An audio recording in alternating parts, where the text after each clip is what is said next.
Assalamualaikum warahmatullahi wabarakatuh. Perkenalkan, 622.025. Di sini saya akan mempresentasikan tugas saya yang berjudul Penganggaran Sektor Publik yang diampu oleh Bapak Dr. Wirmi Eka Putra, SE MSI, CIQNR, CSRS. Baiklah, berikut materi saya. A.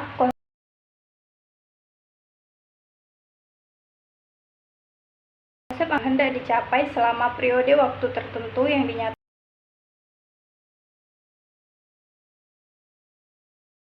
siapkan suatu anggaran. Dalam organisasi sektor publik, penganggaran merupakan suatu proses politik. Penganggaran organisasi sektor publik dimulai ketika perumusan strategi dan perencanaan strategi telah selesai dilakukan.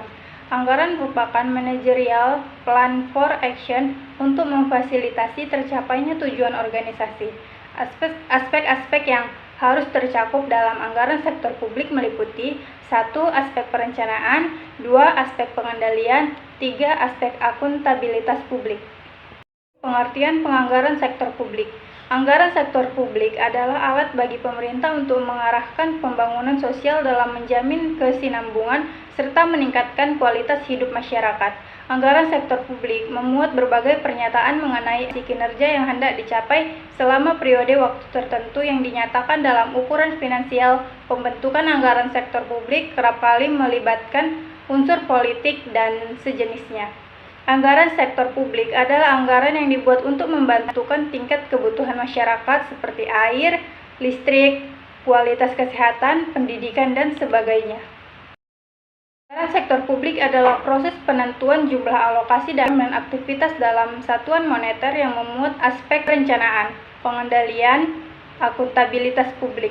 Secara singkat, dapat dinyatakan bahwa anggaran publik merupakan suatu rencana finansial yang menyatakan 1. Beberapa biaya atas rencana yang dibuat, 2. Berapa banyak dan bagaimana cara memperoleh mendanai rencana tersebut.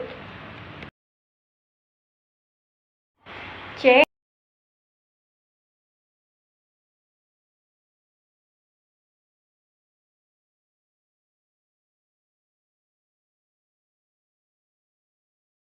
Lokal. Anggaran sektor publik dibuat untuk membantu menentukan tingkat kebutuhan masyarakat seperti listrik, air bersih, kualitas kesehatan, pendidikan, dan sebagainya agar terjamin secara layak. Tingkat kesejahteraan masyarakat dipengaruhi oleh keputusan yang diambil oleh pemerintah melalui anggaran yang mereka buat. Sektor publik penting bagi pemerintahan karena anggaran merupakan arahan pembangunan sosial ekonomi, membangun kesinambungan, dan meningkatkan kualitas hidup orang banyak. Anggaran banyak diperlukan karena adanya kebutuhan dan keinginan masyarakat yang tak terbatas dan terus berkembang, sedangkan sumber daya yang terbatas. Anggaran diperlukan karena adanya masalah sumber daya dan pilihan. Dapat juga dipergunakan untuk meyakinkan bahwa pemerintah telah bertanggung jawab terhadap rakyat. Dalam hal ini, anggaran publik merupakan instrumen pelaksanaan akuntabilitas publik oleh lembaga publik yang ada. D. Fungsi anggaran sektor publik. 1. 2. Anggaran sebagai alat pengendalian. 3. Anggaran sebagai alat kebijakan fiskal. 4. Anggaran sebagai alat politik. 5. Anggaran sebagai alat koordinasi dan komunikasi. 6. Anggaran sebagai alat penilaian kinerja. 7. Anggaran sebagai alat komunikasi. 8. Anggaran sebagai alat untuk menciptakan ruang. Jenis-jenis anggaran sektor publik. 1. Anggaran tradisional atau anggaran konvensional. 2. Pendekatan baru yang sering dikenal dengan public management. 3. Hubungan yang tidak memadai atau terputus antara anggaran tahunan dengan rencana pembangunan jangka panjang. 4. Pendekatan inkremental menyebabkan sejumlah besar pengeluaran tidak pernah diteliti secara menyeluruh efektivitas. 5. Berorientasi pada input daripada output. Hal tersebut menyebabkan anggaran tradisional tidak dapat dijadikan sebagai alat untuk membuat kebijakan dan pilihan sumber daya atau memonitor kinerja. Kinerja dievaluasi dalam bentuk apakah dana telah habis dibelanjakan, bukan apakah tujuan tercapai. 6. Sekat-sekat antar departemen yang kaku membuat tujuan nasional secara keseluruhan sulit dicapai. Keadaan tersebut berpeluang menimbulkan konflik, overlapping, kesenjangan, dan persaingan antar departemen. 7. Proses anggaran terpisah untuk pengeluaran rutin dan pengeluaran modal investasi. 8. Anggaran tahunan tersebut sebenarnya terlalu pendek, terutama untuk proyek modal, dan hal tersebut dapat mendorong praktik-praktik yang tidak diinginkan seperti korupsi dan kolusi. 9. Sentralisasi penyiapan anggaran ditambah dengan informasi yang tidak memadai menyebabkan lemahnya perencanaan anggaran. Sebagai akibatnya adalah munculnya budget padding atau slack. 10. Persetujuan anggaran yang terlambat sehingga gagal memberikan mekanisme pengendalian untuk pengeluaran yang sesuai, seperti seringnya dilakukan revisi anggaran dan manipulasi anggaran. 11. Aliran informasi atau sistem informasi tidak memadai yang menjadi dasar mekanisme pengendalian rutin. Mengidentifikasi masalah dan prinsip-prinsip anggaran sektor publik. 1. Otoritas oleh legislatif. Anggaran publik harus mendapat otoritas dari legislatif sebelum eksekutif dapat membelanjakan anggaran tersebut. 2. Komprehensif semua penerimaan dan pengeluaran pemerintah. Oleh karena itu, adanya dan non-budgeter pada dasarnya adalah menyalahi prinsip anggaran yang bersifat komprehensif. 3.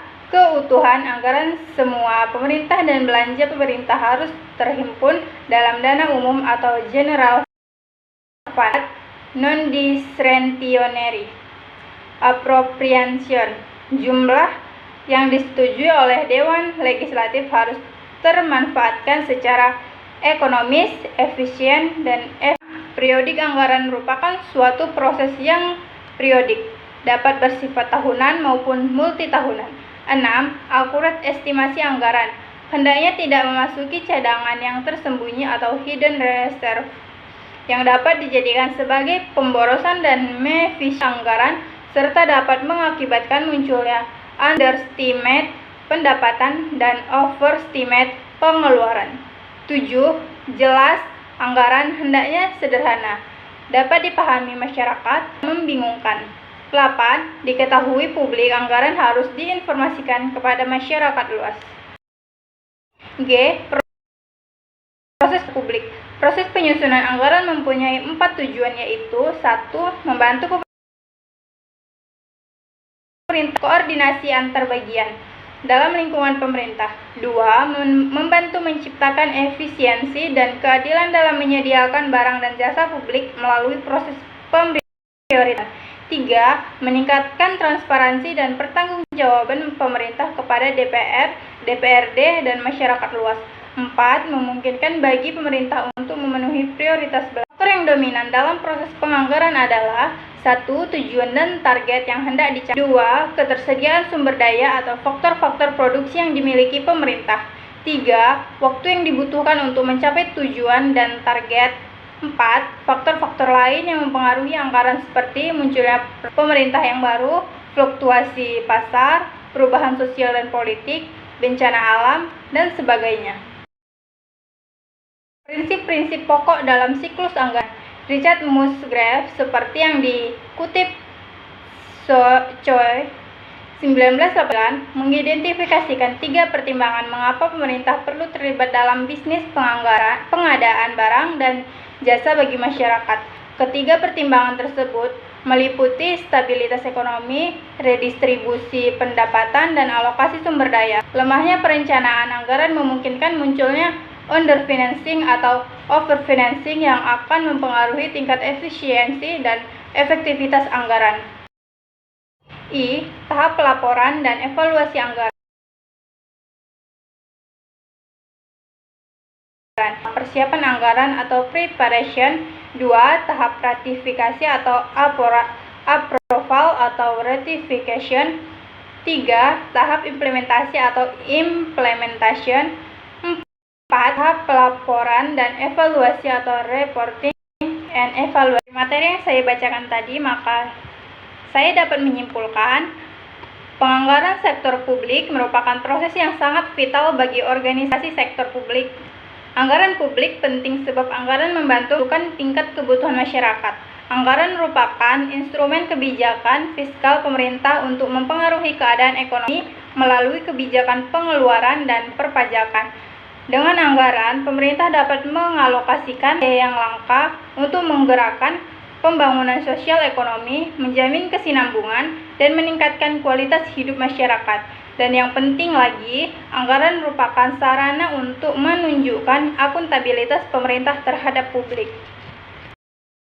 Publik terdiri dari anggaran operasional dan anggaran modal. Anggaran modal adalah pengeluaran yang dilakukan secara rutin dan tidak menambah kekayaan serta manfaat hanya untuk 1 tahun anggaran. Sedangkan anggaran modal atau aset manfaatnya lebih dari 1 tahun anggaran dan menambah kekayaan. Baiklah, hanya sekian materi yang dapat saya sampaikan. Lebih dan kurangnya saya mohon maaf. Saya ucapkan terima kasih. Wassalamualaikum warahmatullahi wabarakatuh.